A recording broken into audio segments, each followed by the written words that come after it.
नमस्कार फ्रेंड्स। अभी आप लोगों ने जो एनसीईआरटी का सेशन अटेंड किया विच वाज जो नई वाली एनसीईआरटी है 6 क्लास की हिस्ट्री की, उसका चैप्टर नंबर 1, उसी से संबंधित कुछ एमसीक्यूज को यहां पर हम लोग प्रैक्टिस कर रहे होंगे। इंग्लिश में एक फ्रेज होता है विच सेज कि practice makes a man perfect. अच्छा अभ्यास करने से ही ना व्यक्ति में पूर्णता आती है।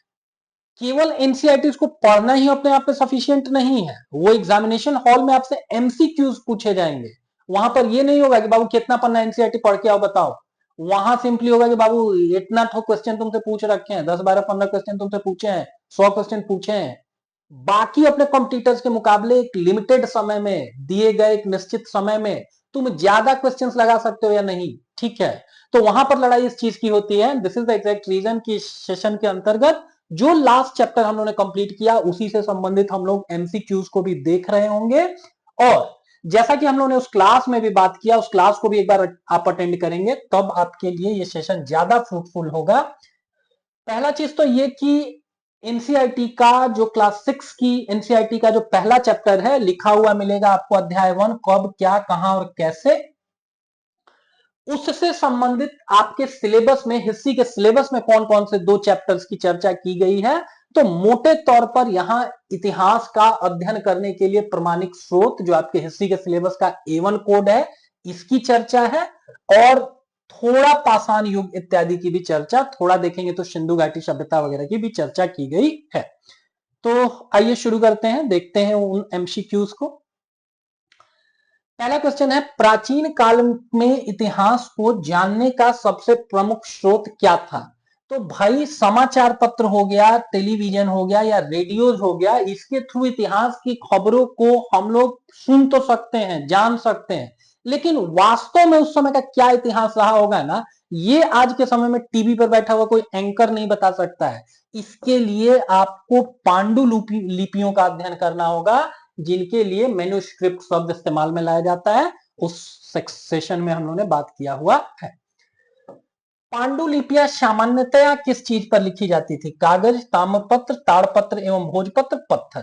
ताम्रपत्र मतलब तांबे से बना हुआ पत्र, ठीक है। उसके ऊपर क्या करेंगे आप, धातु को पिघला करके कुछ कुछ शब्द उकेर सकते हैं, लेकिन अपने आप में एक लंबी और जटिल प्रक्रिया होगी। प्लस उतनी क्वांटिटी में ताम्र के लिए आपको क्या होगा, कोई बड़ा धनी आदमी होगा, उसके पास इतना तांबा सोना चांदी पड़ा हुआ होगा कि धातु आधारित पत्रों के ऊपर वो क्या कर सके, लेखन करवा सके। ठीक है, एनसीईआरटी में क्या लिखा हुआ है कि पांडुलिपियों के अध्ययन के लिए यूजुअली हम लोग ताड़पत्र या भोजपत्रों को क्या करते थे, इस्तेमाल में लाते थे। अगला पूछ रखा है कि जो सुलेमान और कीर्थर पर्वतमालाएं हैं ये मुख्यतया किस क्षेत्र में है। ठीक है, तो उसी एनसीईआरटी के दूसरे नंबर पन्ने पे क्या लिखा हुआ था कि सुलेमान और कीर्थर रेंज कहां पर है, पाकिस्तान है, या फिर उसी को क्या कहा जा सकता है, भारतीय उपमहाद्वीप का, चूंकि एक हिस्सा पाकिस्तान भी है और भारतीय उपमहाद्वीप के उत्तर पश्चिमी इलाके में आपको पाकिस्तान देखने को मिलता है। And this is the exact reason कि एमसीक्यूज को करना बहुत इंपॉर्टेंट है। वहां पर हम लोगों ने बात किया कि भाई वो पाकिस्तान में है, लेकिन पाकिस्तान आप यहां से रूम से पढ़ के गए पाकिस्तान, वहां पर लिखा हुआ है उत्तर पश्चिमी भारतीय उपमहाद्वीप, तो कंफ्यूज नहीं करना है। मैप में ऊपर को क्या होगा, ऊपर को नॉर्थ हो रहा होगा, ठीक है, नॉर्थ होगा, नीचे को साउथ होगा, दक्षिण होगा, इधर को वेस्ट होगा। तो पाकिस्तान किधर को दिख रहा होगा आपको, उत्तर और पश्चिमी तरफ। तो वही तो लिखा हुआ है ना, वही लिखा हुआ है। ठीक है, तो सुलेमान और कीर्थर पर्वतमालाएं कहां को है, पाकिस्तान कह लीजिए या उत्तर पश्चिम भारतीय उपमहाद्वीप कह लीजिए। ऋग्वेद में उल्लेख किया गया है किस चीज का, भरत का। और भरत किस चीज को इंडिकेट करता है, भरत आपको शकुंतला और दुष्यंत के पुत्र का नाम भी है और भगवान राम के भाई का नाम भी भरत था। हाउएवर ऋग्वेद में जो भरत वर्ड यूज किया गया है वो किस चीज को इंडिकेट करता है, एक जनजातीय समूह या लोगों के एक समूह को ये इंडिकेट करता है। ठीक है, भरत नाम से कोई नदी नहीं, पर्वत नहीं, नगर नहीं। ठीक है, तो इसका फिर राइट आंसर क्या हो जाएगा, इसका राइट आंसर फिर होगा आपको बी। सिंधु शब्द से निकला हुआ नाम क्या है। ये चारों नाम देखिए भारत के ही नाम है। जम्मू द्वीप हो गया, ठीक है, आर्यावर्त हो गया, आर्यावर्त मतलब आर्य लोगों की भूमि, ठीक है। हाउ एवर सिंधु शब्द से जो वर्ड निकला हुआ है वो है इंडिया। हम लोगों ने उस एनसीईआरटी के डिस्कशन में इस चीज के ऊपर बहुत बात किया कि 100 को लोग प्रोनाउंसिएट नहीं कर पाते थे, यूनानी हो गए या फिर आपको ईरान के लोग हो गए, और सिंधु घाटी सभ्यता के समय से ही उन लोगों के व्यापारिक संबंध रहे हुए हैं भारतीयों के साथ। और this is the exact reason कि भाई उन लोगों ने फिर सिंधु नदी को, चूंकि उन लोगों को 100 बोलने नहीं आता था, उसको उन लोगों ने इंडोस नाम से बोला है। वही इंडोस आगे जाकर के इंडिया में परिवर्तित हो गया है। तो सिंधु शब्द से निकला हुआ नाम भारत का कौन सा है? इंडिया है। अगला देखिए क्या लिख रखा है। मोटे तौर पर पिछला ही क्वेश्चन अलग तरीके से पूछा गया है कि प्राचीन ईरानियों और यूनानियों, यहां क्वेश्चन में ही आपके लिए दो फैक्ट है कि भाई ये जो नाम दिया हुआ है ना इंडिया, इसके पीछे किन लोगों का हाथ है? तो ईरानियों का हाथ है, यूनानियों का हाथ है। ये अपने आप में एक अलग क्वेश्चन है। And this is the exact reason कि एमसीक्यूज को जब भी आप स्टडी करिए तो दिमाग खोल करके स्टडी करिए। जब कोई भी मेंटर आपको एमसीक्यूज कराते हैं ना, तो उनका मकसद केवल आपको एबीसीडी में से कोई एक ऑप्शन बता देना नहीं है, विस्तृत डिस्कशन है, ताकि उसी क्वेश्चन को अलग प्रोस्पेक्टिव से भी पूछा जाए, अलग तरीके से भी घुमा करके पूछा जाए, तो वो भी आपको जानना चाहिए। प्राचीन ईरानियों और यूनानियों द्वारा भारत के लिए प्रयुक्त जो शब्द है इंडोस, ये किस नदी से संबंधित है? तो पिछले क्वेश्चन में हम लोगों ने बात किया, 100 को उन लोगों को प्रोनाउंसिएट करने नहीं आता था, 100 का उच्चारण में वो लोग अटकते थे। And this is the exact reason Indus से सिंधु नदी का आपको पता चलता है। इतिहास अध्ययन में प्रयुक्त जो शब्द होता है बीसी, इसका क्या मतलब होता है? Before Christ, before Christianity, believe in Christ या बिलीव इन सेंचुरी। हम लोगों ने बात किया कि जो आधुनिक कालखंड का जो भी आपको कैलेंडर है वो 1582 से शुरू हुआ है। पोप ग्रेगरी 13वें ने शुरू करवाया हुआ है, ठीक है। और ईयर कौन सा है? 1582 है। ये सारा जो बीसी शब्द है ये इंडिकेट करता है बिफोर क्राइस्ट को, ठीक है, बिफोर क्राइस्ट। इसी के लिए और एक शब्द इस्तेमाल में लाया जाता है बीसीई, जिसका मतलब होता है बिफोर कॉमन एरा, ठीक है। निम्नलिखित में से कौन सी वस्तु पुरातात्विक साक्ष्य नहीं है? निम्नलिखित में से कौन सी वो वस्तु है जो पुरातात्विक साक्ष्य नहीं है? सिक्के देख करके आप एनालाइज कर सकते हैं। जैसे जो गुप्तकालीन सिक्के होते थे उसमें भगवान विष्णु या भगवान विष्णु से संबंधित जो भी चिन्ह है, जैसे गरुड़ हो गए, उन सारियों का अंकन किया जाता था। सिक्कों से आप कंक्लूड कर सकते हैं, मूर्तियों से कंक्लूड कर सकते हैं, ठीक है। अगर आप चोल साम्राज्य की मूर्तियों को देखेंगे तो उनमें भगवान शिव से संबंधित मूर्तियां ज्यादा, उससे आप कंक्लूड करेंगे कि भाई ये लोग शैव लोग थे, भगवान शिव की आराधना करते थे। वहीं गुप्तकालीन जितनी मूर्तियां मिलेंगी उसमें भगवान विष्णु, माता लक्ष्मी बहुत प्रोमिनेंट थीम होंगी। And this is the exact reason कि भाई आप कह सकते हैं कि ये लोग विष्णु भक्त थे। तो मूर्तियों से आप अंदाजा लगा सकते हैं। इमारतें, सिंधु घाटी अपने आप में नगर नियोजन के सबसे उत्कृष्ट उदाहरणों में से एक गिनी जाती है, सबसे अच्छे एग्जाम्पल्स में से एक गिनी जाती है। And this is the exact reason कि इमारतें भी अपनी एक कहानी बताती हैं, उनके पीछे का भी इतिहास वो बताती हैं। लेकिन अगर समाचार पत्र पढ़ेंगे तो आधुनिक समय की घटनाओं की आज देश विदेश में क्या चल रहा है उसका आप अध्ययन कर सकते हैं। पुरातात्विक दृष्टिकोण से समाचार पत्र कोई बड़े इंपॉर्टेंट नहीं है, ठीक है। उसमें एडिटोरियल वगैरह में कुछ कला, संस्कृति, इतिहास से संबंधित बातें लिखी होती हैं, लेकिन उसके आधार पर कभी भी इतिहासकार इतिहास को गढ़ने का प्रयास नहीं करते हैं। This is the exact reason. नहीं है पूछा है तो नहीं है, मतलब समाचार पत्र अध्ययन के, इतिहास के अध्ययन के कोई स्रोत नहीं है। बाय द वे, हम लोगों ने इस एक शब्द को भी देखा कि इतिहास का अध्ययन करने वाले लोगों को हम लोग क्या बोलते हैं? पुरातत्वविद कहते हैं। और पुरातत्वविद जो है वो इतिहास वगैरह का अध्ययन करते हैं। इतिहास में तिथियां निर्धारित करने का आधार क्या है? किसी राजा का शासन, युद्ध, सभ्यता या ईसा मसीह का जन्म।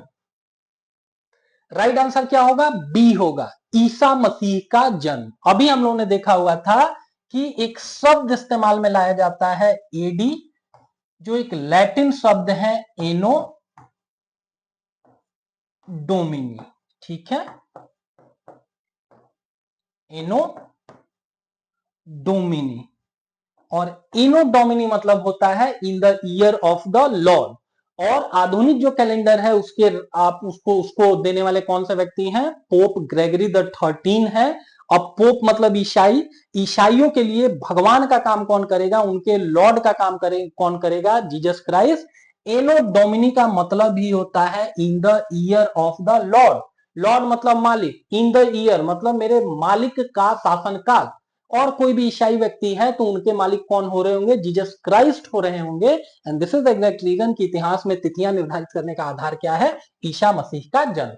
एक और रीजन बताते हैं, पहले जो कैलेंडर चलता था ना वो जूलियस सीजर वगैरह का कैलेंडर चलता था और उसमें बहुत सारी विसंगतियां थी। तो उस विसंगतियों को दूर करने के लिए पोप ग्रेगरी द 13 ने क्या किया, जब 1582 में नए वाले कैलेंडर को चलाया गया ना तो उसमें 4 अक्टूबर के बाद सीधे 15 अक्टूबर डेट कर दिया गया। बीच के ये जो 11 दिन मिसिंग थे पिछले वाले कैलेंडर में, उनकी गणना नहीं हुई थी, उनकी भी गणना कर दी गई और बोल दिया गया कि भाई अब 4 अक्टूबर के बाद अगले दिन आप सो करके उठेंगे तो अगला दिन होगा 15 अक्टूबर। और इसी कैलेंडर के आधार पर निर्धारित किया गया कि भाई 25 दिसंबर को जीसस क्राइस्ट का बर्थडे मनेगा और 1 जनवरी से नया साल होगा। ठीक है, उसके पहले 25 दिसंबर वगैरह की कहानी नहीं थी। ठीक है, समय अनंत समय की गणना जब भी मूर्ख आदमी जागता है तभी सवेरा। ठीक है, हम लोग चूंकि अनंत ब्रह्मांड का इतना बड़ा जो टाइम लाइन रहा हुआ है इसको हम लोग बहुत माइन्यूटली, बहुत सूक्ष्मता से फॉलो नहीं कर सकते हैं। ग्रेगरी साहब को समझ में आया कि समय की गणना ऐसे करनी चाहिए, उन्होंने वैसे किया। भारतीयों का अपना शक और विक्रम संवत है और उसके पहले जूलियन सीजर वगैरह का कैलेंडर चलता था। अशोक का कंधार अभिलेख किस भाषाओं में है, तो हम लोगों ने बात किया अरामाइक और यूनानी। अशोक 273 बीसी से लेकर के 232 बीसी, उसके पहले सिकंदर 326 बीसी में आ रखा था भारत और उसने बहुत सारे, आपको कंधार मतलब क्या हुआ, आज के समय का अफगानिस्तान, या इसको कह सकते हैं भारत का भारतीय उपमहाद्वीप का उत्तर पश्चिमी किनारा। और वहां पर आपको बहुत सारे सेटलमेंट्स थे, बड़ी छोटी छोटी बस्तियां थी यूनानी लोगों की। यूनानियों को समझाने के लिए तो यूनानी भाषा इस्तेमाल में लाई गई है। और अरामाइक के बारे में हम लोग बात कर ही चुके हैं कि ऐसा माना जाता है कि जीसस क्राइस्ट की भी जो भाषा थी वो अरामाइक ही थी। एनो डोमिनी का फुल फॉर्म क्या होता है, एडी का फुल फॉर्म क्या होता है, इसको ऐसे कर लेंगे, एडी का फुल फॉर्म क्या होता है, तो ये होता है एनो डोमिनी। ठीक है, यहां पर यहीं पर लिखा हुआ है, एग्जाम में आपसे पूछेगा कि इतिहास की तिथियों के निर्धारण के संदर्भ में एडी क्या होता है, तो एडी होता है आपको एनो Duminy.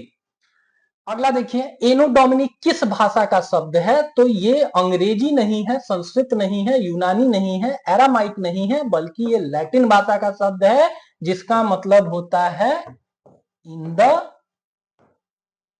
Year of the Lord, मेरे स्वामी के समय में।